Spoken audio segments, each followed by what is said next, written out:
Okay, good morning, everybody. My name is Alyssa Tobin.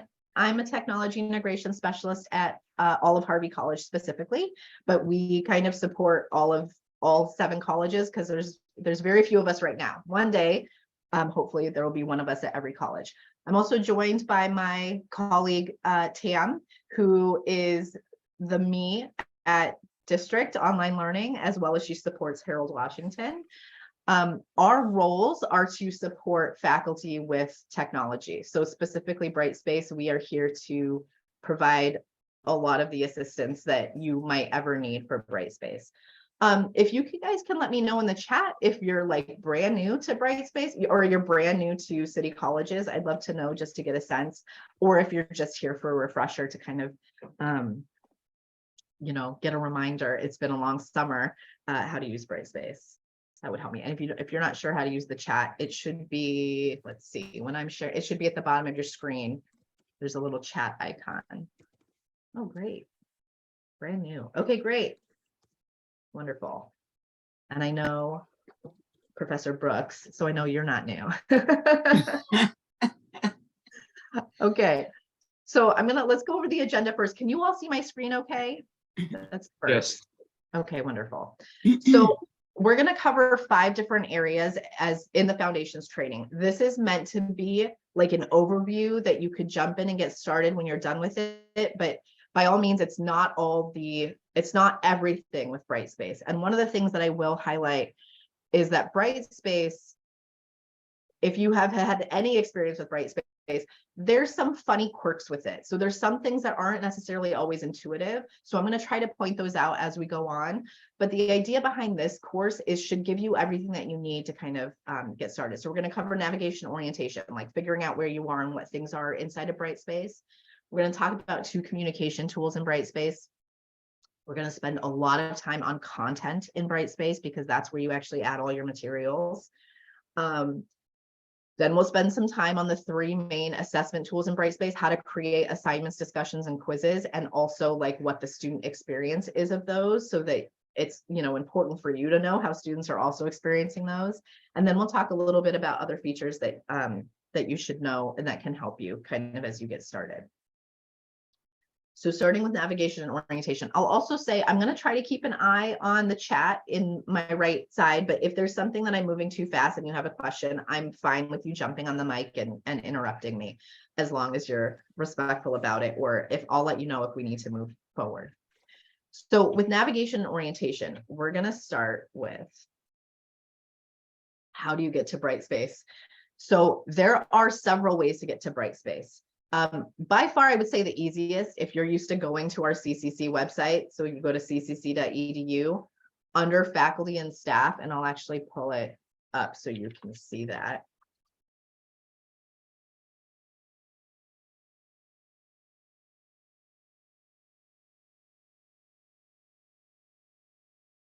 At our CCC website under faculty and staff, there's a link right to Brightspace. There's also that for students, so they can go under student tools to Brightspace. You can also get there from your CCC portal. So that's where like you see your whole class schedule under my.ccc.edu. For instructors, there's a quick access right in the middle of that portal that has a link to Brightspace. The third way, and the way that I talk about in this PowerPoint, is going directly to the website. It's just brightspace.ccc.edu. So however you're comfortable getting there, that's the way you would get there. But there are, technically 3 options. The username and password for Brightspace is the same that you use for all of your CCC accounts. So whether it's email, your portal, or Brightspace, or anything else with CCC, a computer in the classroom, it's all your CCC username and password. If you'd like, you can minimize this Zoom window to open it on the side, and I'll give you guys a minute if you want to have Brightspace open at the same time as you're watching this. But again, if you only have one monitor, I understand that that's difficult, but I'll give you 1 second.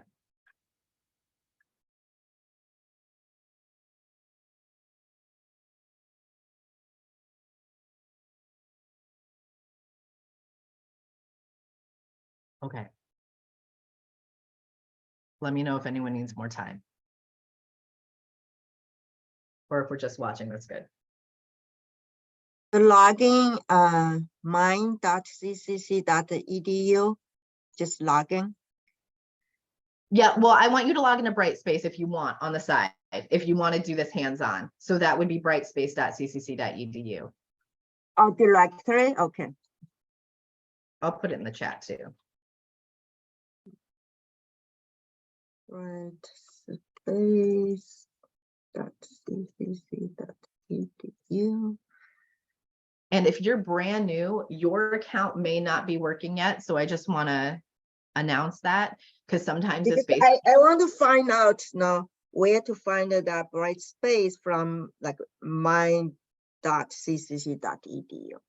So if you're going to my.ccc.edu, you would see it in the middle of the page. There's a quick access box and there's like an icon for Brightspace.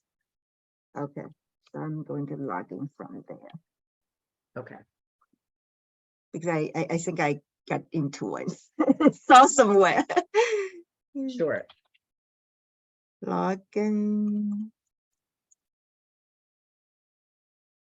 The username, do I also put at ccc.edu? No, Or it's just the part before your email address. That's a good question. Okay. So, and I'll bring this into the screenshot really quick. If you are doing it from your CCC, your my.ccc.edu, you have quick access to all of the tools instead of doing it from the CCC website. And here's the Brightspace. Like, students' view of this is a little bit different. So they actually have these tiles and they have a tile called quick access. So it's an extra link for them. They don't see it right here. So I recommend, if you're telling your students how to get there, to just have them go from the CCC website. Because personally, I think it's a little bit more complicated from the portal for them. Yeah, I found it. So click space, Brightspace. Yeah. Brightspace, yeah. Okay. And I will say, like, in order for me to get through all of this, if you're having trouble kind of keeping up, I would say just watch the PowerPoints and the recording for now. And then the hands-on stuff you can do after I send you this recording, or I can show you how to get to the self-paced, because that might help us kind of keep moving forward. Okay. So when you log into Brightspace, this is the homepage that you're going to see. And there's 3 parts that I want to highlight. The first is called the mini bar. That's what you see at the very top of the screen, top right. That always stays the same and it's always there. So this first is meaning, like, whatever course I'm in, I'm always going to have access to that mini bar at the top. That first icon here that you see is called the course selector, or we also call that the waffle icon. So if you ever hear someone say, like, check the waffle, that's what we call this little icon here. That lets you switch between courses wherever you are. So you can quickly find another course that you're trying to get to without having to come back to this homepage. The next icon here, I wonder if I can do my annotation tools and make this easier. The next icon here, which is the mail icon, this is your messages, and there's 2 types of messaging that we'll talk about in Brightspace. One is called instant messaging. It's not instant, but instant messaging is basically internal messaging in Brightspace. So it doesn't get sent to your email. It's basically like an inside a Brightspace kind of chat tool. I don't recommend using this, especially if you're getting started, because you have to be in Brightspace in order to see those messages. The other type of messaging you have is email in Brightspace. And we're going to talk more about that because it lets you email out to students that goes to their CCC student email. And when they reply to those, it comes to your CCC student email. And those do not live in Brightspace. So that's, it kind of gets it outside of Brightspace so you can still get notifications and communicate with students outside of Brightspace. We'll talk about that more when we get inside the course and talk about communication tools. The next icon here is called, these are notifications. So if you're subscribed to, you'll get new announcements here. If you're subscribed to discussion topics in your course, you'll get notifications inside of here, and it'll turn an orange dot if you have something to see in there. Next to that is alerts. It's very similar to the notifications, but alerts is like for new announcements and for new awards and things like that. So it's same thing. You'll get a little orange dot if there's something to see in there. And then to the right of that are our personal settings. Our personal settings live inside of where your name is at the top. And I was mentioning this at the beginning. If you wanted to change the language of your Brightspace, so I know we have Spanish, we might have French. I think we have maybe 2 other languages in there. If students are, if students do have a different native language, there is a way to change that language where it changes a lot of, it won't change your text per se, but it'll change the links inside of Brightspace to that language. And that makes it easier for them to kind of navigate something that they're unfamiliar with. So the instructor that teaches ESL 1, that might be something helpful to have them switch if we do have their language. We don't have all of them. You can also change other account settings in here. So you can change like the size of the font. You can make it by default a little bit larger. There's also a font that's for students with or users with dyslexia that has a lot more spacing. So it's kind of like a dyslexia friendly font. So you can explore those settings that you have in there. It's also where you log out. So you, just like any other website you go to, you click on your name typically or your little profile icon and you log out. You can also set up your profile picture in there. So the profile picture shows up on the class list or during discussion topics and stuff. And so you or your students can add your own profile picture under your name profile. And we won't go through that in detail, but these are kind of those fun things that you can explore on your own as you're getting started and kind of setting your course up. So that's the mini bar at the top. The next bar I want to highlight is this one here. It's called the nav bar. The nav bar changes depending on where you are in Brightspace. So on the home page, the very first landing page that you get to when you log in, it's these 3 options here. You have help, you have what's called My Brightspace, which gives you, or it's typically for your students, access to their any awards that they got. Those are badges inside of Brightspace, class progress, things like that. It's not used that regularly. And then we have College Community, which are typically self-enroll courses. So this is where some communities within the colleges might have Brightspace courses that students can self-enroll into if they're like self-interest kind of thing. So that lives in the college community area. That's also where when I mention training and stuff, that's where this self-paced foundations training course lives. It's in the college community and it's called Foundations. I think there's something else, but if you search for Foundations in there, you'll find it and you can enroll yourself in it to kind of go through this again, basically, if you want or need a refresher. When we're inside the course, that nav bar changes. So we're going to talk heavily about the nav bar once we're in a course, but we're still on the like main landing page. You won't spend a lot of time on this page. You basically log in and then you go straight to your course. But I just kind of want to orient you to these 3 areas, actually one more area after this. The last one, or the second to last one, because I'm going to talk about one more, is the My Courses widget. This is a list of all your courses. So you can see here, we have different tabs based on term. So you can use either the All tab, which is the first one, to access all courses you've ever taught, but that can get a little unwieldy if you've been in Brightspace or if you've been teaching for a long time. That can get a very long list. So then you can go into the specific term that you're in order to find your courses easily. You can also do something that's called pin. So if you see this little icon here, I've pinned this course. All of the courses that you pin will show up in this pin section. So you can do the same thing with like pinning the ones that are most important to you. One of the things you'll notice, or you won't notice here, but you might notice in your own classes, when a course hasn't opened yet for students, it'll say starts on and the date that it's going to start. Students cannot access these courses if the start date has not arrived yet, or if the end date has passed. So you can always access your course. Sometimes it'll say inactive, sometimes it'll say closed, whatever it might be. I think I might even have an example to show you. Could I ask a question, please? Okay, sure. You know, with this one, with the pin, sometimes it works for me when I'm at Wright, because I have higher level classes, to open up like some of the information that's already been like kind of plugged in, like pronunciation. There's a lot of stuff. And sometimes it says you do not have access to these this information or a message like that. Why would that happen? I'm not sure. We'd have to put a pin in that, and let's talk about it at the end of the training. Okay, sure, that's fine. Okay. Yeah, but yeah, please bring it up again, because there's a lot of possible reasons for that. Okay, thank you. Sorry. Okay. So here's a live view of like this home page, and you see how this says inactive. That means it's disabled. This is totally disabled from students, but because I own it, I can access it still.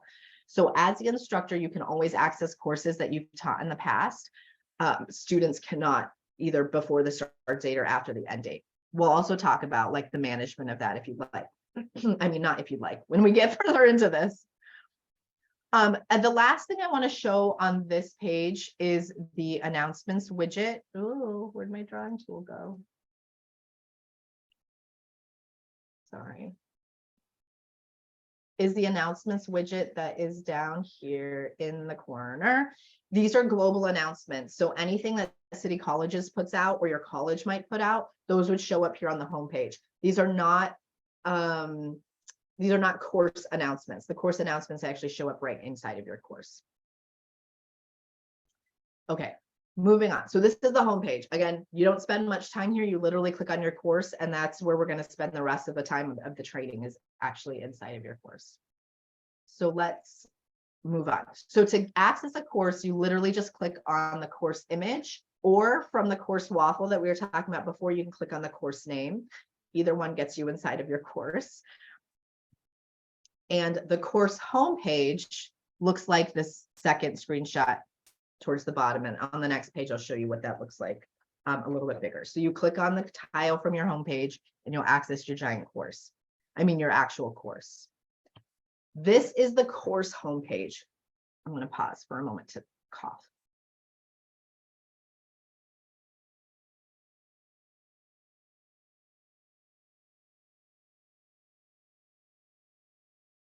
Excuse me.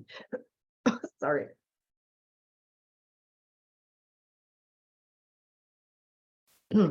This is the course homepage. This is the landing page, the first page that you see when you open your course. And I want to make sure you understand, this is like the front door to your course, but it's not the meat of your course. It's basically like the front door and the entryway. It tells students what's new and what's due. It's your place to kind of put announcements and kind of see an overview of your course, but it's not where we spend most of our time. I'm going to talk about all the pieces of this, and we will actually spend most of our time in content, but because this is the landing page, we're going to talk about the importance of it. So first we have the nav bar. So as I mentioned, the banner image, that's the one I went for first. So first we have the banner image, which is this beautiful picture right here. You can change this. So this is another one of these fun things that you can do after this training. You can go and kind of explore. There's 3 dots that are really hard to see right here in the top right corner. But that lets you either upload your own image or look through like thousands of images that Brightspace already has. It's really fun to kind of make this your own. When you change your banner image, you're changing it for all your students. So they're seeing the image that you select here. It helps you also on the homepage to kind of differentiate your courses, so you know which one's which to kind of go into there easily. All those visual cues are really helpful. The second thing I'm going to talk about is the nav bar. So the nav bar is kind of how you navigate through your course, but also we spend a majority of our time in content, and we're going to spend more time on content in a little bit. But so that you understand each of these areas, we're on the course home right now. That's this first link here. And the course home is, again, like I said, kind of updates what's new and what's due.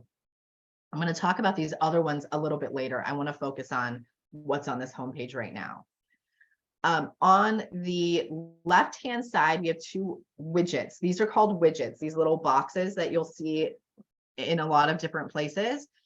The course overview widget I have collapsed right now in the screenshot, meaning like I don't want it taking up space. But what's in there kind of gives you an overview of like how many students have accessed your course, and you have links to different reports. So it's like class engagement, class tool access, what are students working with? You can explore all of those on your own. I'm not going to spend time during this this specific training and foundations on it. But announcements are really important. Announcements are a way to kind of post a welcome message or weekly summaries or reminders to students. They live here, and this is where new things happen. So this is where, like, if any of you have ever taken an online course, you've likely seen announcements. They're basically that, like, hey, this is what we're doing this week. It's kind of like a little email, but it stays inside of Brightspace. On the right-hand side, we have updates first. Again, in this screenshot, I have it collapsed, but the updates are where you see something different than what your students see. You see assignments that need grading, discussion posts that are unread, and if there's quizzes that need grading. Your students see assignments that need doing, quizzes that need doing, or discussion posts that are unread. So it changes depending on what role you have. So that's a helpful place also for students to know. But something to keep in mind is it's not everything. So it's I warn you that this homepage does not give students a full view of the course. So it's very important that they understand that a lot of it happens in content. Speaking of content, this little guy underneath updates is the content browser. Again, I'm going to mention what it is, but I'm always going to recommend that your students access everything from content instead of this content browser. There's content browser, this guy down here at the bottom, is a little window into content, which is where all your materials and activities live, but it's not everything. So if they were to access content from here, they might miss important information, which we'll talk about when we get into that side. So I always recommend students use content. We didn't take it off of the content browser because, like, we could have removed this, but we keep it because sometimes when we first started with Brightspace, students didn't know what to do. There wasn't any, it was just, they were lost when they got to this page. I thought this was their whole course. And so we kept the content browser on there so that they could figure some things out. Again, when you orient your students, orient them to click on content.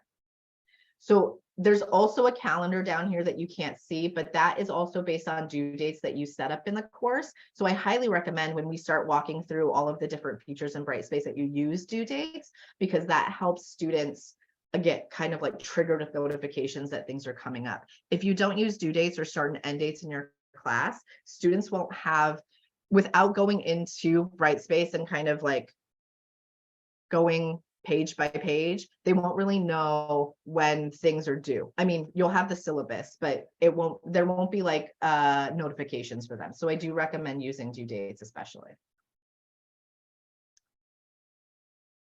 Any questions about the course homepage before I move on to the next piece?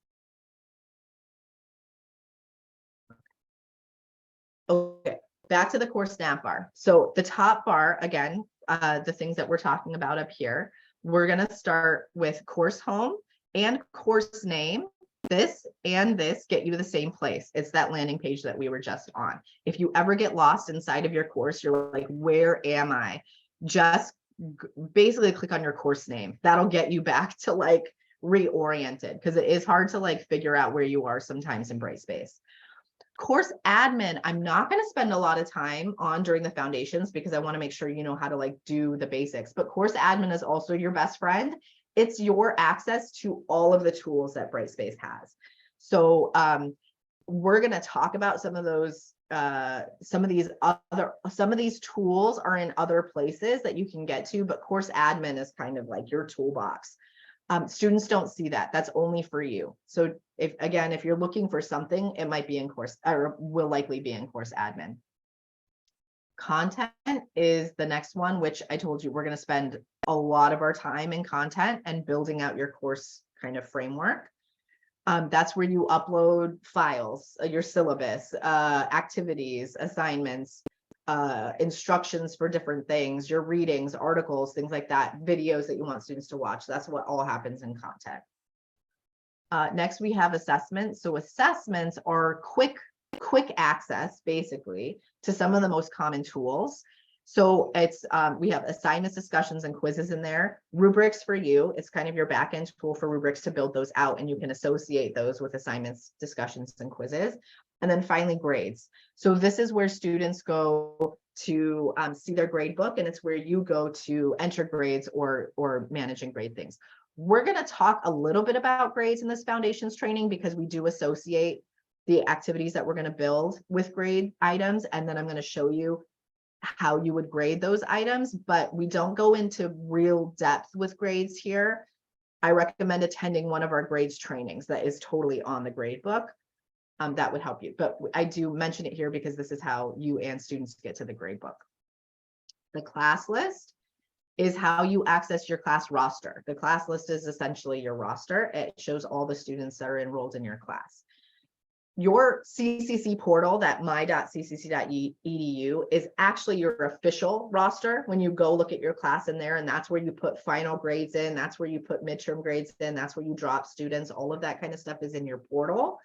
But the class list here is where you can see the students in your Brightspace course, can email your students from Brightspace. And this groups tool is where you can also put students into groups for different group activities and stuff. Again, we're not going to talk about groups in this foundations training, but it's there for you to explore, and we do have trainings on it as well. The next drop down, the student support, is basically quick links for all of our CCC web pages that are important for students. So computer labs, the access centers for students with disabilities, Navigate, which is there's a different link for students and for instructors, but for instructors, that's where you can go and put in attendance, or flag students who need other resources or need support. And then other things such as tutoring in the wellness center and technical support. And then finally, in the last drop down here, we have help. There's a link to submit a ticket that goes to our CO help desk. That's just like emailing the CO help desk or going to our ccc.edu/help. You can get to submit a ticket really quick here if you have any issues. The faculty knowledge base is where we have a lot of these videos and all of these trainings and links to our drop-in hours where we can support. We hold hour-long drop-in hours for anyone to like pop in with like questions. I'd say questions no longer than 10 minutes because anyone can come in during that time. But we can also schedule one-on-one trainings. But all of that can be found in our faculty knowledge base. We store it all there. And then the student resource site has some information and resources for students. Although I will say I didn't mention it when we were on the homepage, but there is a student overview video that shows up in every single course that is a helpful orientation for students on how to use Brightspace. Okay, moving right along. Okay, so now we're going to shift gears. We're going to talk about two communication tools in Brightspace. The first is email. We talked a little bit about that already. And then the second is announcements. And announcements are really going to let us dive into actually using Brightspace and some of the tools that you're going to see everywhere we go in Brightspace.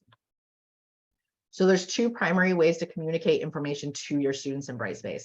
One is sending an email, which emails students from Brightspace, but it sends it to their CCC student email. So they won't get those emails inside of Brightspace. They'll only get them to their CCC email. And if they reply to those, you're going to get them to your CCC email. So it's a good way to like keep a record of stuff, evidence that you've sent something out and they should have received it in their CCC email. The second way I'm going to show you is adding an announcement, and that's something that lives inside of Brightspace, and it's good for updates and summaries and reminders. It's a nice thing to do once a week to kind of give your students an orientation to what you're working on this week. These are helpful regardless if you use Brightspace and to what degree you use Brightspace. I didn't mention earlier, but it's up to you how you use Brightspace. Every teacher uses it differently. And especially instructors who are teaching fully online classes will obviously use it way more heavily than a teacher who's teaching a face-to-face class. But there's an advantage to Brightspace regardless of if you're teaching face-to-face or remote online via Zoom or totally asynchronous and online. So again, take the things that are valuable. We'll talk at the end about the value add for Brightspace as well. So starting with emailing your class. From your class, on the nav bar, under class list, you're going to choose class list. And then at the top of that roster, there's a button that says email class list. This is the best way to make sure all your students are in that email. And I say this because if I bring over my live course really quickly for us, I say this because, so this is what the class list looks like live. If I were, and this, you certainly can do this, but I'm going to tell you the warning. If I, instead of clicking on email class list, if I were to select everyone and then click email, by default, every page in Brightspace that has a list only shows 20 at a time. If I were to select everyone and I have 25 students, there's a good chance that I'm missing 5 of those students in my email. So either you want to make sure every page you go to that you change this to something higher than 20, or you use this email class list. And using this email class list is what ensures all of your students and any user in your class is going to get that email. So when you click email class list, you're going to see basically a list of all of your students again, and this button that says send email at the bottom, which can be a little bit confusing because you're like, I haven't composed my message yet, but that's okay. It's actually when you click send email that your composed message comes up. Sometimes they name things unintuitively, just a guide. When you do that, it's going to put all of your students in the BCC so they don't see each other. So this is a nice way to kind of just like get information out to your students. That sends it to all of your students' email addresses. I'm glad. Yeah, good to know, right? The subject will always put your course name in there, but you can add an extra subject on the end. I recommend leaving the course name in the subject so when students get that email, they understand what, if they don't know your name, they might not recognize which class you're talking about. So we recommend just leaving the course name inside there. In my case, you're just seeing my sandbox course here. And then you can add whatever subject you want. And in the body of the paragraph, in the body of the message, you would put whatever message you're trying to send to students. And then you can also attach files here if you'd like and click send. I'm going to come back to email in a second when we talk about announcements, but basically it's just like sending a regular email. It goes to your student CCC email address. You'll also get a copy of it there. This is just the same screens that I just showed you live. So announcements. As we talked about, similar to sending an email, announcements can be used to communicate with students directly. They can also keep your students on track. So when you're sending those reminders about what's happening in the course and what they should be doing, they can also, by default now, every new student user automatically has a notification set up that they'll get an email to their CCC email when an announcement gets posted. That didn't used to be the case, but they can also manage these notifications, which we'll talk about at the end of our training about the notifications and how to set those up. So creating an announcement. On that homepage, you remember where our banner image is, there was a widget at the bottom that was called announcements. To create a new announcement, you'll click on that drop-down arrow. We're going to see drop-down arrows throughout Brightspace. That's always the menu that you're going to use. When you don't know how to do something, check the menu up. Because check the drop down arrow. That's typically where all of our kind of action items are. So under that drop down arrow, we have new announcement. And you're going to see a page that's very similar to an email. You're going to have a headline and you're going to have content. So your headline is basically your subject. So if this was your first welcome message, you might just write welcome in there. And then your content might be something like, welcome to English 101. I'm so excited to see you. This first day, we're going to be talking about this. I'm this person. It's just kind of that. I mean, this will be your announcement, whatever your announcement is. But if you're thinking of like a welcome announcement, it's kind of your introductory page. It's also the first thing they see when they log in the Brightspace course. So it's helpful to have some like orientation information in there, such as like all of our stuff is going to live in content. Click on content to get to your stuff. We're going to talk now about the Brightspace editor, which is this text box here, because you're going to see that everywhere in Brightspace, and you can use these things that we're going to talk about wherever you are in Brightspace. So most of the things you're familiar with already. So it has general formatting tools, just like you would see in Word. Oh, it's going to draw all over that. So like these tools, you can change bold, italicities, underline, bullets, font size, all of that kind of stuff. Those are things that you're probably more used to seeing, but then we have some really cool features in Brightspace that I'm going to highlight. So this section here has some things that you may not have seen before. The first one is called Insert Stuff. And I think I have, yeah. Insert Stuff lets you add files, like insert files into the content box, or YouTube videos, or even what we call a video note. So Brightspace has a built-in video creator where you can actually record yourself right on the screen and post like a video message to your students. It's not like Zoom in that you can't share your screen. It's literally just your face and your voice. It can just be your voice if you want, but it's a very cool feature to like add engagement so that students get a face with the name, especially if you're teaching an asynchronous class or even a remote live class where you're not seeing your students a lot. It's really nice to put your like face out there. A lot of instructors use this both for announcements and even feedback on like assignments, so they can, especially again in those remote classes where you're not getting one-on-one time with a student, they can hear your inflection in your voice. They can get a sense of who you are, especially with all the text heavy stuff that goes in Brightspace. So video note is one of those things that I'd have you try after this training to kind of explore how that works, because it's a really cool feature. The next tool is a link, this link icon. A lot of us are familiar with this already and like just inserting links to external websites. But one of the cool things that Brightspace has built in is that you can use these to link to specific things in your course.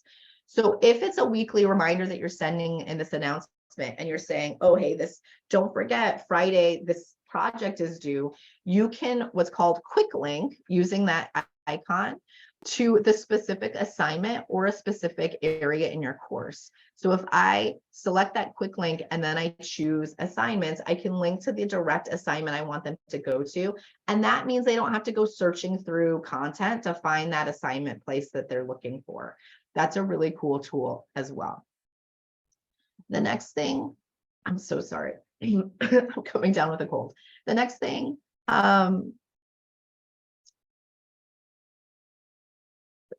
the next thing I want to highlight is this area down here, because there's a couple more tools in here that are really important. This first one is our accessibility checker. That confirms you can use this checker, and this is what it looks like when it like assesses. It's looking for contrast issues. So like, you know, gray on black or green on red, where it's really hard to see the text. So it's looking for contrast issues. It's also looking if you put images inside of content that don't have alternative text for a screen reader. We really recommend getting the habit of just clicking that button to determine your accessibility. We are pro accessibility here, making sure that regardless of whether or not our students have disabilities, that we make everything accessible. The other one I'm going to highlight are these two here. The first one is a preview icon. So if you want to see what that announcement looks like before you publish it, you can use that preview icon. And the second one here is HTML. If you're familiar with HTML and you want to put some fun stuff in there, this gives you the HTML editor. So basically the code box that you can manage things. Most people don't use that, but I do want to highlight it in case you're more technical. The last fun thing I want to talk about with the Brightspace editor. So again, all of this stuff is not specific to announcements. It's literally anywhere you see this box, you can use these tools. So one of our favorite tools to highlight is called replace strings. And that's where you add, first, there's a bunch of different replace strings that Brightspace can do. And there's a whole web page of like all the replace strings that Brightspace can do. But the most common ones is first name or last name. And it's basically putting the word first name, no spaces, in curly brackets. And doing that will input the user's first name in that announcement. So if you have a welcome announcement, you're like, welcome, Johnny. That's a lot more friendly than welcome, students. So they get to see their first name that gets auto-populated in there. And you can make sure that you did it right by clicking this preview icon. It'll show you your name when you click on that because you're the user who's actually viewing it. But don't worry, like your students actually see their name. If you click that preview icon and you see first name in there, it means you didn't put it right. It means you probably put regular brackets and not curly brackets or whatever. One thing I'm gonna warn you about right now, because we were just talking about emails and how nice it would be to like individualize an email. These replace strings do not work in the email tool in Brightspace. So if you were to write welcome first name in the email tool, which we were talking about earlier, it will literally send them an email that says welcome first name. It will not, it doesn't work in the email tool. It only works inside of Brightspace because the students are logged in and it's using that kind of programming. So just keep that in mind. It works anywhere you see this tool editor. It does not work in the email tool in Brightspace. One of those fun Brightspace things. Okay, so going back to it, I'm just gonna kind of go back to this page where we were creating the announcement. Once you create your headline and your subject, then there's a couple of settings that we're gonna talk about. I talk heavily about these now because when I get into the other tools, I'm not going to talk about them as much. I'm just going to explain where those settings are. So when you're posting an announcement, it's going to ask you for a start date and end date, any files you want to attach, and then you can publish or save as draft. The start date is when students can see that announcement.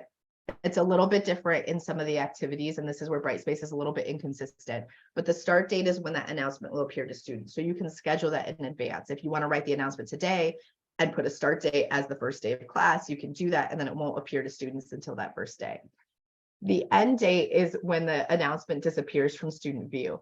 If you want the announcement to always be there, especially like a welcome announcement or like announcements that are used, like your Zoom link that you're using every week or whatever, you don't have to put an end date on it all. It'll just stay up all the time. So, and start and end dates are not required typically in Brightspace.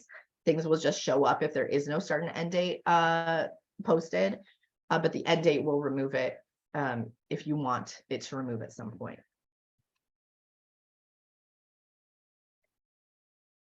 Then you'll click publish when you want to make that available. If you scheduled it, it won't be available right away. You won't even see it.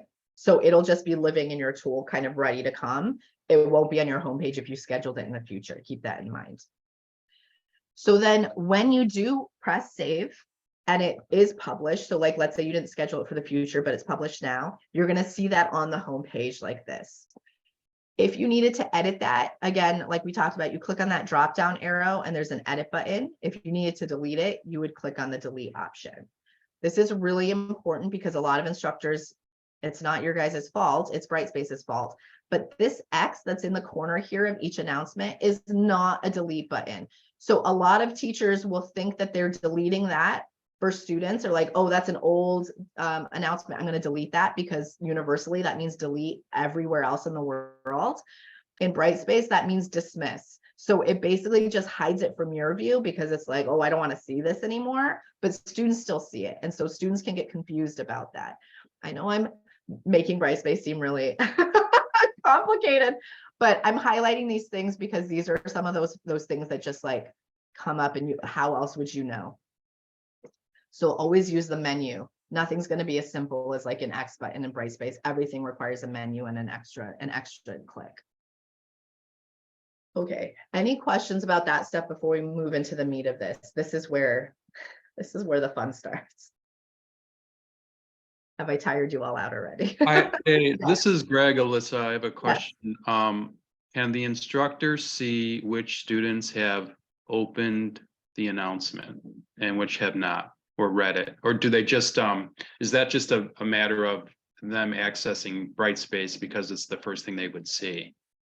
That. So for announcements, there's no tracking for it, but on content items that we're going to get into, there is tracking on who's looking at it. But announcements, you're right. There's no way, because they're just seeing it on the page, other than them accessing the course, there's not a way to track who looked at that announcement or not.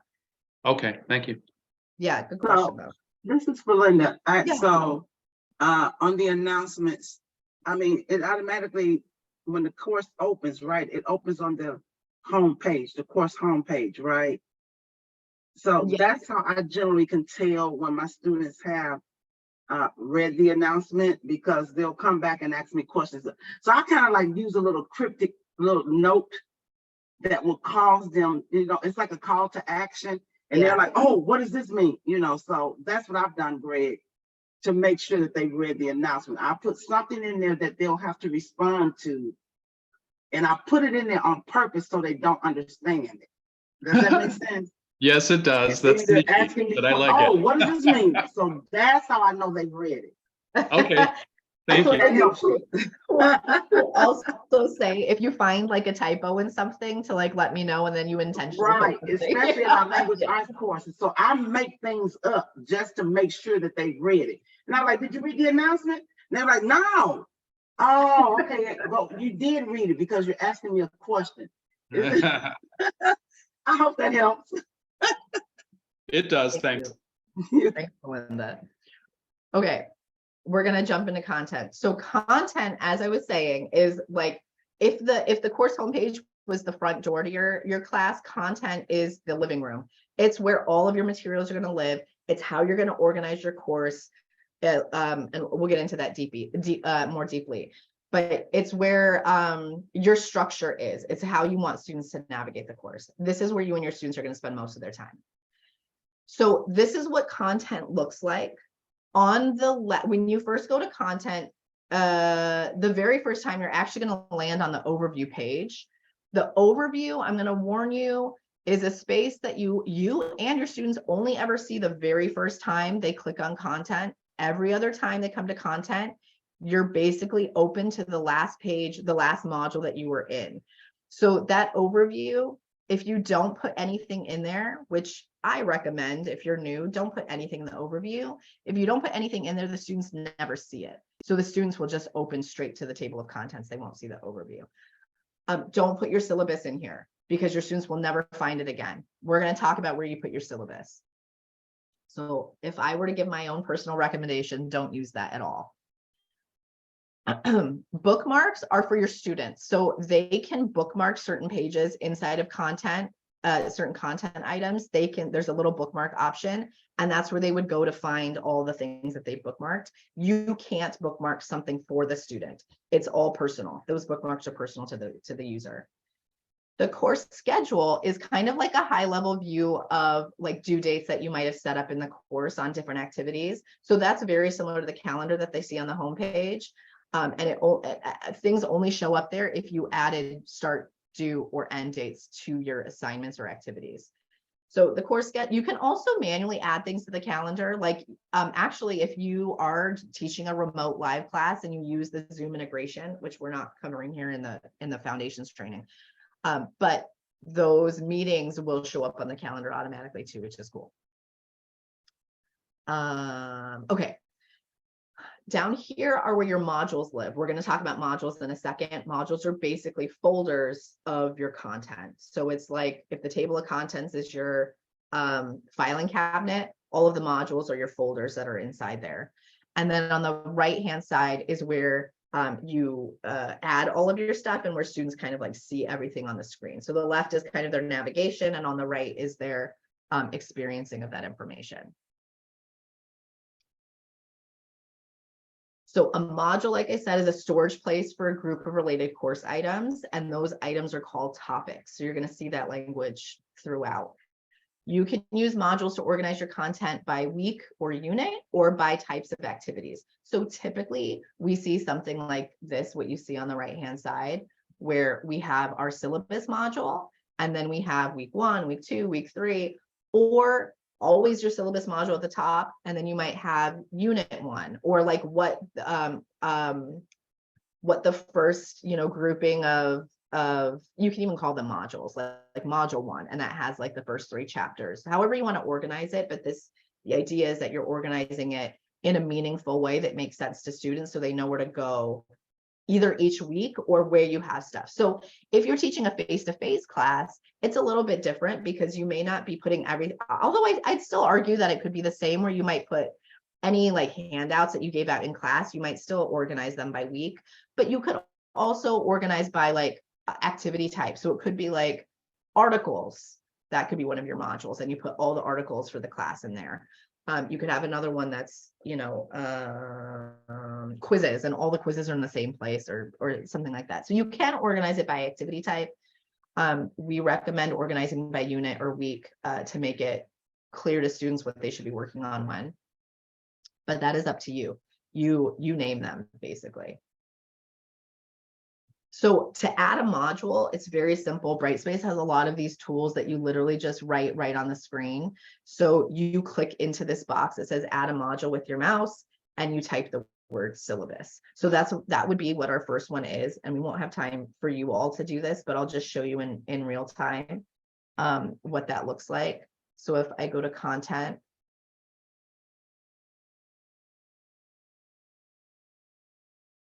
and I just click in here, I type the word syllabus and I can either press enter on my keyboard or I just click out of it. And that creates my first module. And so I always know where I am based on if I click here, that would be the module name here in the middle. And then let's say I want to do the other 2 modules. So I'm going to add week 1 and then I'm going to add week 2. So I'm in week 2 now. I'm going to go back to the syllabus to make sure I'm in the syllabus module for our next step. So that you just type right on the screen. If I needed to edit this, I literally click right on it and I make the change right there. So a lot of things in Brightspace can just be done like right on the screen. If I needed to delete this, like I accidentally created this module, you would do that from the drop down arrow and the delete module. That'll delete everything inside the module. We'll talk about deleting in a second though when we get to files. So that's how you create a module. You just add on the left. And then once you create the module, that's when you can add dates and restrictions. You can add a description. You can add content, basically. So I'm going to talk a little bit about the dates and restrictions, which are essentially the start date, due date, and end date, and the description. Modules, you can control the start. You can control when students see that using the start and end date, but it works a little bit differently than the announcement. When you have a start date on a module, they still see the module name. They just can't click into it until that start date. Similarly, when there's an end date on it, they see it there, but they can't click into it if the end date has passed. I don't typically recommend setting start and end dates on the modules themselves. I recommend setting them on the activities that you have inside of the modules. But depending on what your purpose is, you absolutely can put start and end dates on these modules. It's just the more dates that you're using in the class, the more confusing it could be when you're trying to make something available again for students, and you have to think about 3 different places where you set that end date. So I just list it here so that you know, because start, end dates, and due dates happen everywhere in Brightspace. So even on modules, and that's what I'm explaining here. You can also hide a module. So again, like I said, the start date, even if the start date's in the future, the student is still seeing that module is coming up. But if you don't want them seeing that module at all, like it's something that's just for you, or you want to manually make your modules available, there is this little eyeball icon that you can click on and toggle it off. That'll hide it from students, and you'll visually get a cue that there's like an eye with a closed eyeball or an eye with a cross through it that shows you that students can't see it. There's a lot of stuff that is really hard. You have to kind of be intuitive about what does this mean from the student perspective. We'll talk about towards the end how you see things, how students see them, kind of. That gives you an idea of like when students are saying I can't see something, how you can go in and see what they're seeing. We do have that option. Okay, adding a file. There's a couple of ways to do this. The one I'm going to go through is under upload create. So where I'm in my syllabus module now, and there's a blue button that says upload create, and the first option is upload files. You can also, if you see there is a drag and drop option, you could just drag and drop it from your computer onto the screen. But I like to go through this step because it's how you really add files anywhere. And it's kind of like the process that we know with like attaching things to emails. So once you click upload files, you're going to see a pop-up that asks, where do you want to add the file from? And you're going to choose my computer. You're going to click upload again. And then when the file exists, like you'll see the file in here, then you'll click the add button. You don't need to do anything with this choose destination. So it's really just find the file, add the file. That's how we add our syllabus. Once you add it, so like this example is a syllabus with any file that you want to add to Brightspace. Once you add it, it'll look like this. in your syllabus module. And when you click on it, even though it says Word document, because if I downloaded it, it would be a Word document. When I click on it, it renders inside of Brightspace, which means it shows up, it turns into like a PDF on Brightspace, so students can read it right inside of Brightspace. So they don't have to like download it and open it somewhere else. You can add multiple files at once. So I can drag a whole bunch on here at once, or I can do one at a time. It's up to you. I can also select more than one at a time. So now this is a topic inside of your module. To delete a file, let's say you uploaded something. This is the same for it's like any module, any content item, anything you delete, you'll get the same kind of experience. So you click on the drop down arrow like we talked about before, and you click delete topic. That's going to open a pop-up window that gives you two options. Either remove the topic from content but keep the file in your course, or permanently delete both the topic from content and remove the file. We recommend doing the first one, which is the safest one, to just remove it from topic. So it takes it away from content. It takes away from that screen, but it's still living in the back end of your course in case you accidentally deleted it, but you needed it again. So the permanently delete is if you know you never, like this, I accidentally uploaded a picture of my dog instead of the syllabus, and you're like, I don't want anyone to see my dog, then you would permanently delete it. But generally speaking, removing it is the safe option, because it's really hard once you do a permanent delete to get it back. In some cases, there's not a way to get it back. So that deleting a file, you'll always get the two options and choose the first option from content. Okay, some other options under upload create. That blue drop down, this is how we add anything to Brightspace. So upload files is what you're going to use when you're doing Word documents, PDFs, PowerPoints, anything that are files, we'd use upload files. Video or audio is when you want to upload, you can upload an actual video file like an MP4, or you can actually paste a YouTube link and it'll embed the video right in Brightspace. So that's really cool too for YouTube, like videos that you want students to watch. If you just paste the YouTube link in there, it creates it as a video embedded in Brightspace. Create a file, that's just a blank text box of information. So it's basically like an item, information that I can write right on the page. I can type right on the page and they can see that information. Create a link is when you want to add an external link to something. So let's say you have a news article out on the web on the internet somewhere that you want them to read. You would use create a link for that. Add from manage files is how you bring files in that you may have already uploaded to Brightspace and you want to bring them into another area in Brightspace. And then finally, the assignment, discussions, quizzes, checklists, those are all other activities in Brightspace you can add, and we're going to talk about those, each of those individually in a second. And those are all can be added from the upload create. So in content, you can just build everything here. You build, I want a new assignment, I want a discussion, I want a quiz. You can build it all from content. So that's kind of the meat of content, like how you would add things. And then I want to talk about those assessment tools in the next section. Are there any questions about that piece before I get into the assessment tools? Okay, great. Okay, so let's start with assignments. So assignments you can think of is when you want students to submit work to you through Brightspace. So things that you would have like collected in class. So like they had to write a paper and they're bringing it to class the next day. You would create an assignment for that. Or a presentation that they're going to do, like a PowerPoint presentation that they're going to do. Anything you want to collect from students, you would use an assignment for that because it gives them a space to upload that to Brightspace.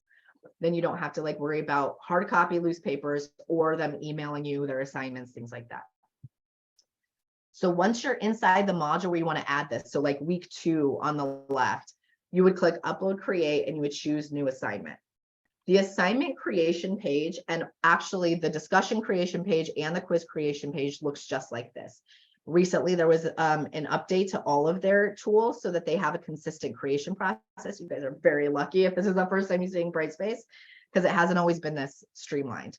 So this is the assignment creation page. You give your assignment a name. So this would be like, you know, paper 1 or the intro, the narrative essay, or whatever it is, whatever that assignment is that students know that they're completing. You want to name it something that makes sense to the student. If you want it connected to the grade book, which I don't know why you wouldn't, but there are times where you wouldn't, because I'm not going to talk about that. But when you want to connect it to the grade book, you're going to click on where it says ungraded, and you're going to put a point value in there, and then you're going to select add to grade book. It's a little menu that pops up right next to that. The due date is another thing I recommend, like I talked about, so it shows up in the calendar. The students can still submit past the due date, but the due date helps both you, helps you have like a cutoff date in your mind, and it helps your students know when something is due. But just having a due date makes it still that students can submit late work if they needed to, and you get a notification that it was late. If you put an end date on it, like we were talking about before, and that actually lives on the right-hand side, we'll kind of talk about that in a little bit.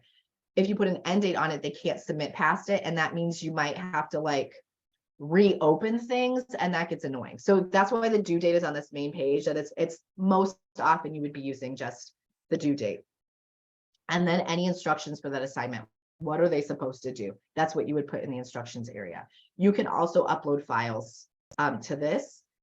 This first option is upload. You could also record a video. You can insert a video note in here too to talk about that, to talk about the assignment or anything like that. So you would add your instructions, and then the last step you would do is make that visible. So that's this little closed eye at the bottom, and then save and close. On the right-hand side are additional settings. These are more advanced settings. I'm not going to go into detail on them, but I'll kind of just talk about which each of them are, because they're similar in each of the other tools. Availability dates and conditions is what I was telling you about, is start and end date. It's when it would be open to students to submit to and when it would close.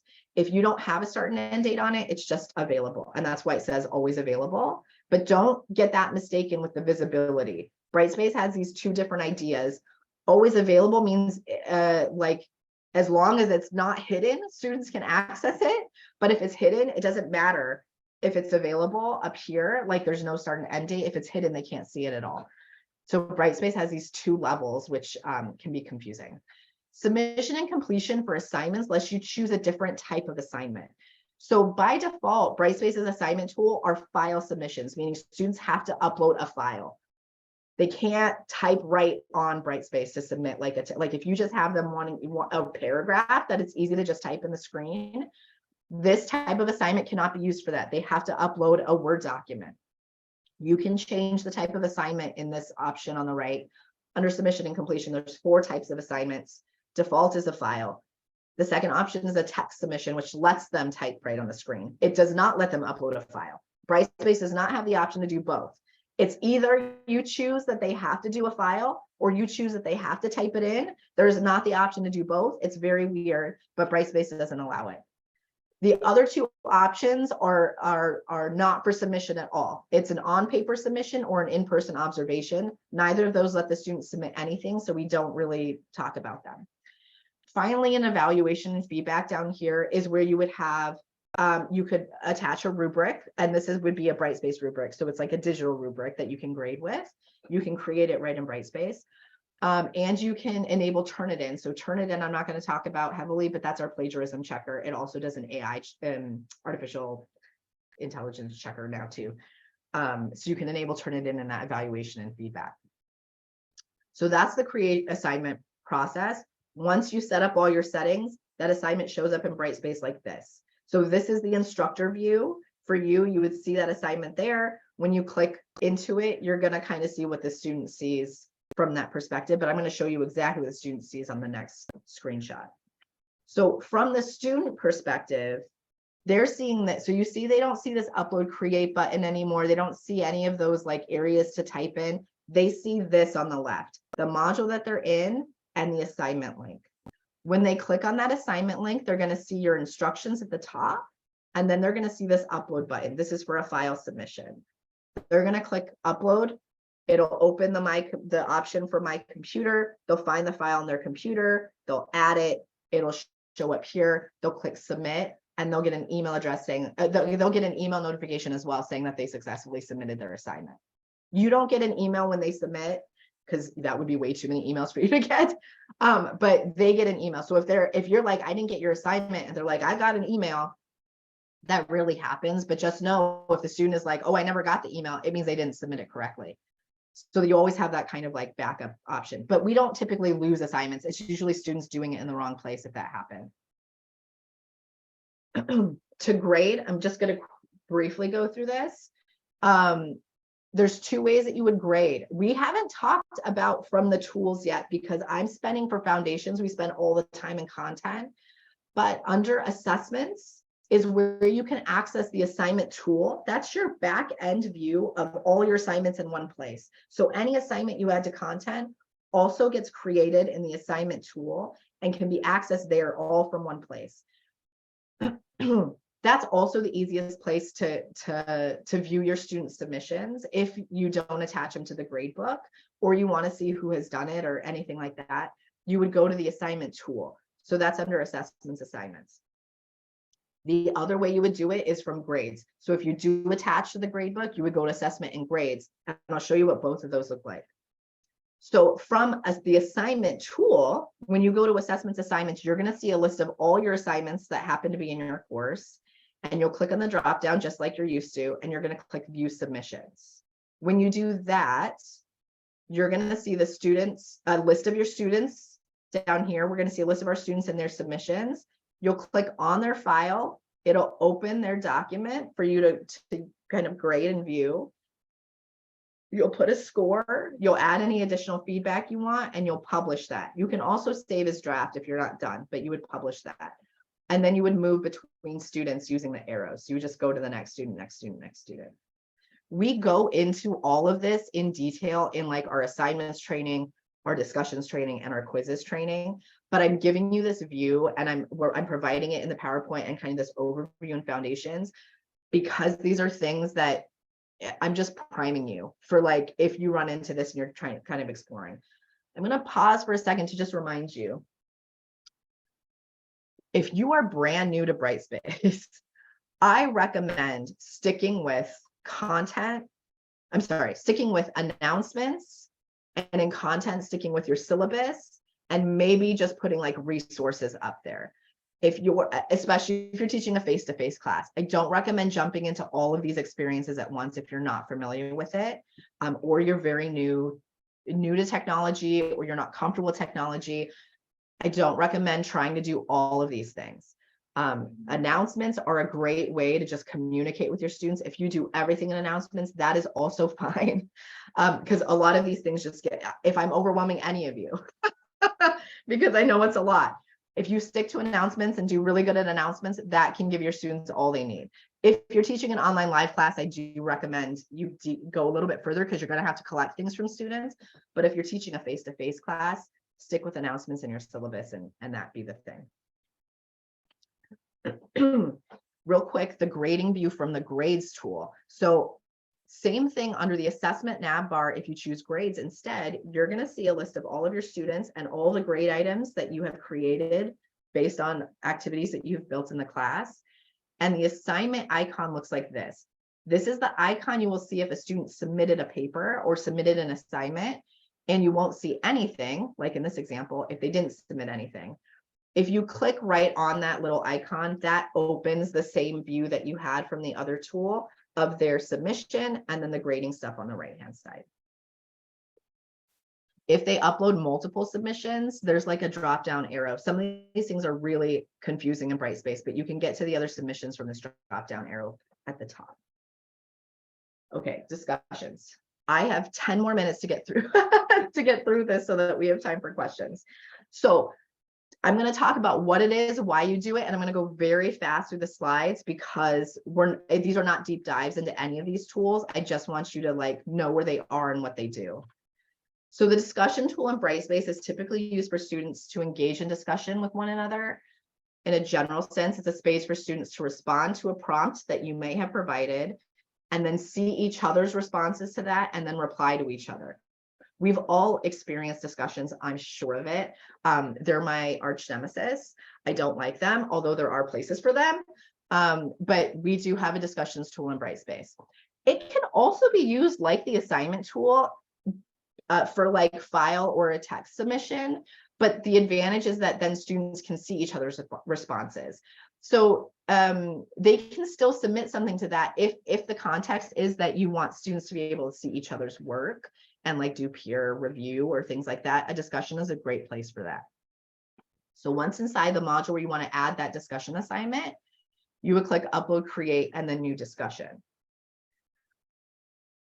You'll notice this looks very similar to the create an assignment page. So we have a topic title, grade out of, and a description, and then a bunch of settings on the right hand side.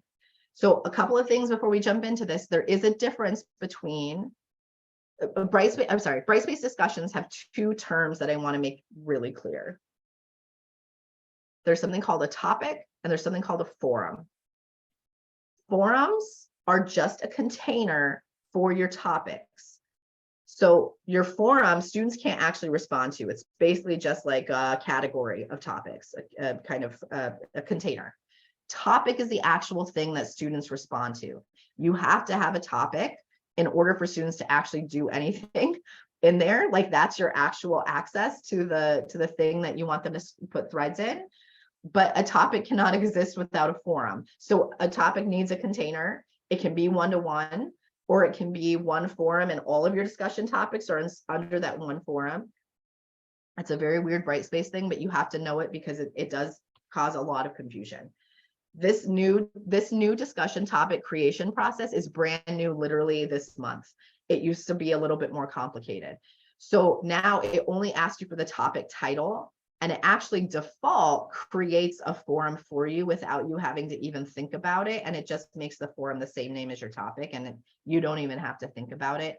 But I make that clear that forums are different because it's important for you to know. Grade out of is where you would click there, make it a point value, and then select add to gradebook. You can also have discussions that are not graded. So this could be a good place for like a cafe for students to, talk and share with each other that isn't a graded space.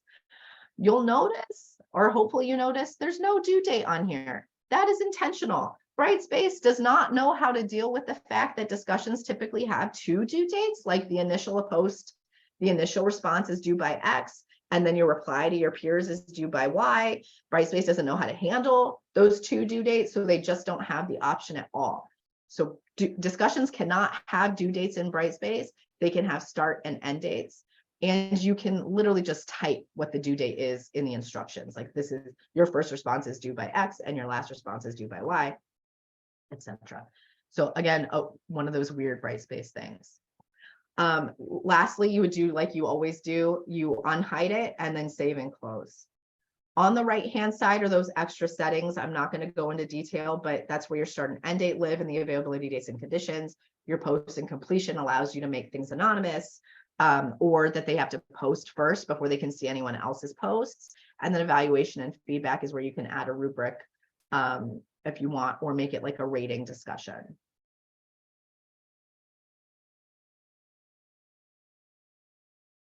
Okay.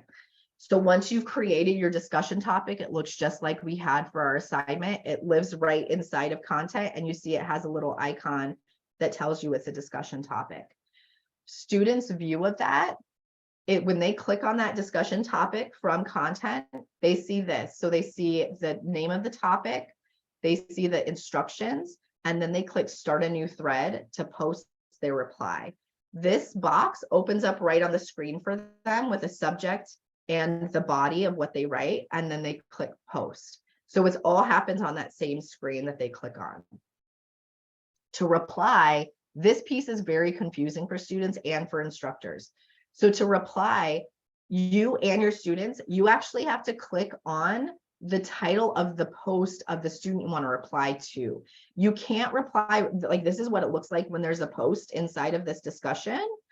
But it tells you how many people read it, how many replied to it, how many whatever, but you can't actually reply from here. You have to click on this to open their post, and then you'll see a reply to thread option.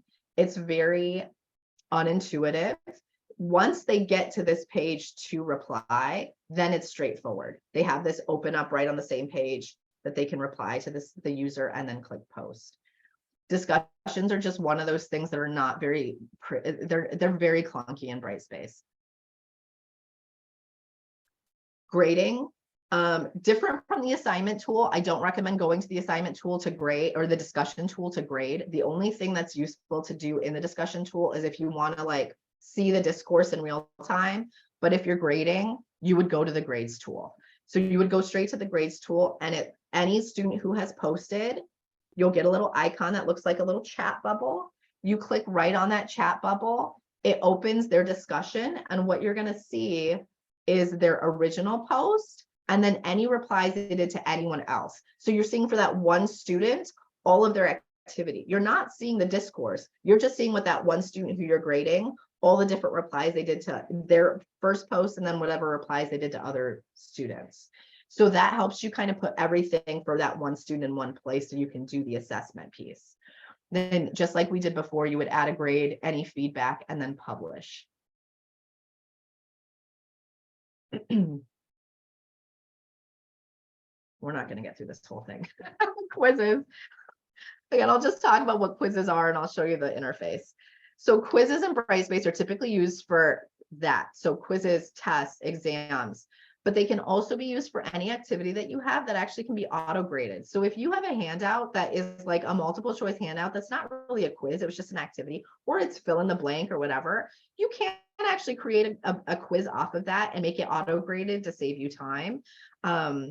And when I say make it auto-graded, I just mean build a quiz in Brightspace so that it can be graded for you automatically. So it can be used for a lot of different things. They can also be timed or untimed. So if it is a worksheet that isn't timed, you don't have to make it a timed quiz. Quiz is just the word they use for this tool.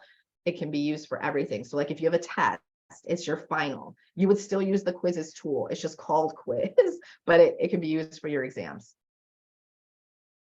Most of the question types can be graded automatically, that just automatically get graded. So when you click new quiz, it's the same format that we've been looking at for the assignment and discussion. We give it a name. This is a little bit different in that we don't put the point value in first. These points are going to be added as I add questions. It'll automatically calculate the points up at the top. And then I can change this not in gradebook option to add to gradebook. That's where I would connect to the gradebook, just like I did in the other ones. Then where the due date is, that's where I add the due date for this test. Students can still take the test after that due date. It does not restrict them from getting in after a due date. You would use availability dates and conditions on the right to restrict their access after an end date. You'd add the questions right here in this canvas. So you would do create new question, and then these are all the question types you have to choose from. Our common ones are multiple choice, true, false, fill in the blank, short answer, written response, matching, ordering. We have a lot of different types in there. I would recommend, if you are interested in doing quizzes, that you attend a quiz training. That's like, it goes into depth on all of these things. I'm not going to talk about the other settings on the right here. This is how it shows up for you after you've created that. So you see this is a midterm exam, but it still says quiz because it's using the quiz tool underneath it. The student view of that looks like this. They would click on the midterm exam link.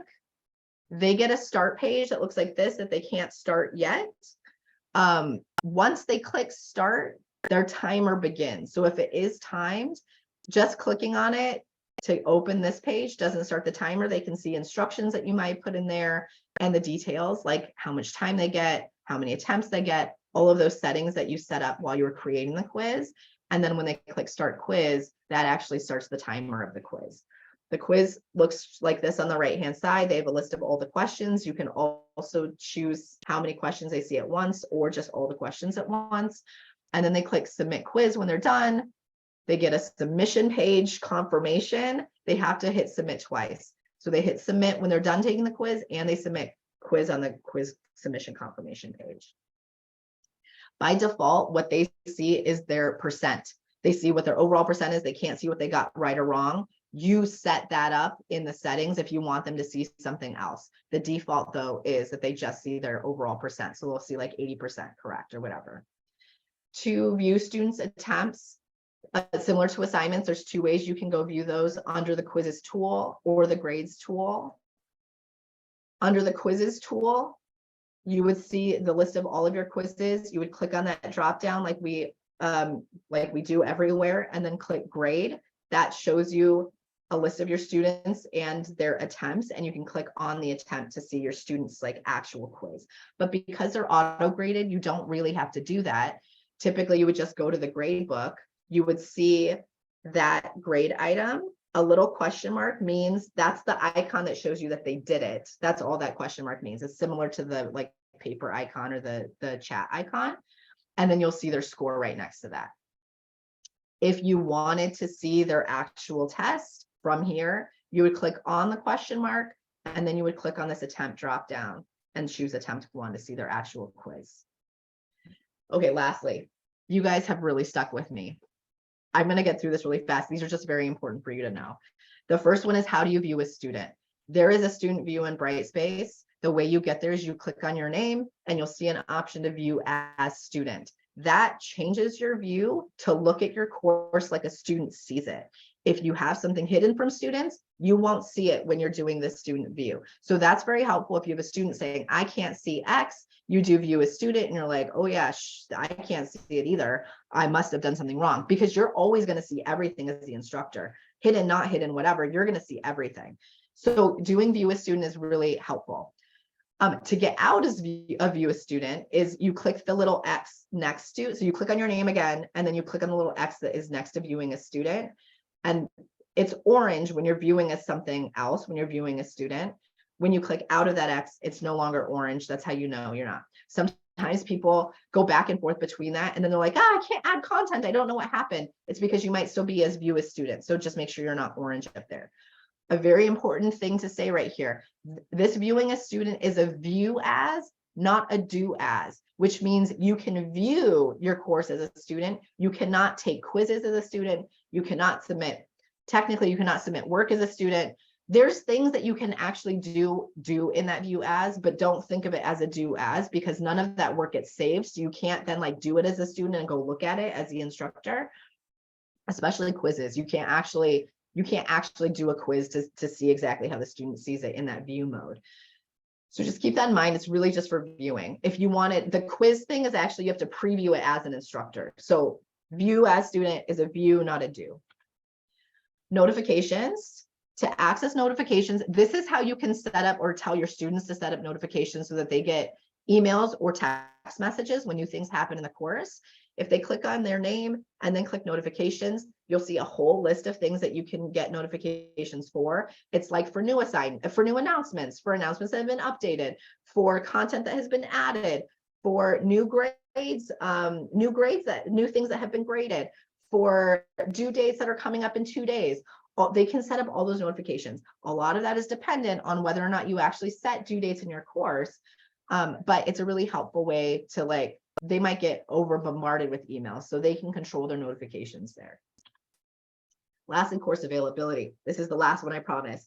Course availability, your courses will automatically become available on the first day of class based on your my.ccc.edu like official class schedule. So you don't have to do anything. It'll just become available. It also closes automatically. I believe the way that we do it is we actually extend the end date of your course 2 weeks. So 2 weeks past the end date of the actual official course. And that's because when students get their final grades from you in the portal, they need to be able to see, like appeal it. And if they are locked out of the course, they can't see what they've done.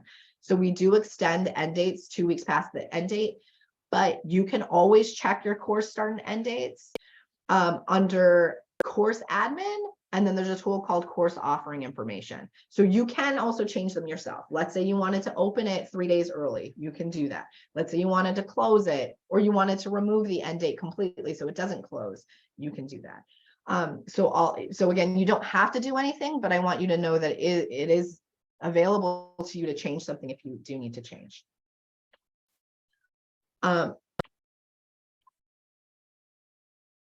That last slide was just about the value of Brightspace. I don't need to talk about the value of Brightspace right now. I really appreciate you guys sticking with me. I went up to the very end. I can stay 15 minutes longer if there are questions, but otherwise, I really want to thank you for attending this, and I hope it was helpful. And I will send you all the information to access the self-paced course on Brightspace, as well as this recording if you want a refresher.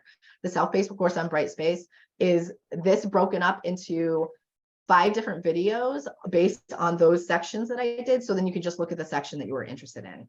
So thank you. And I will stop recording here and then answer any questions.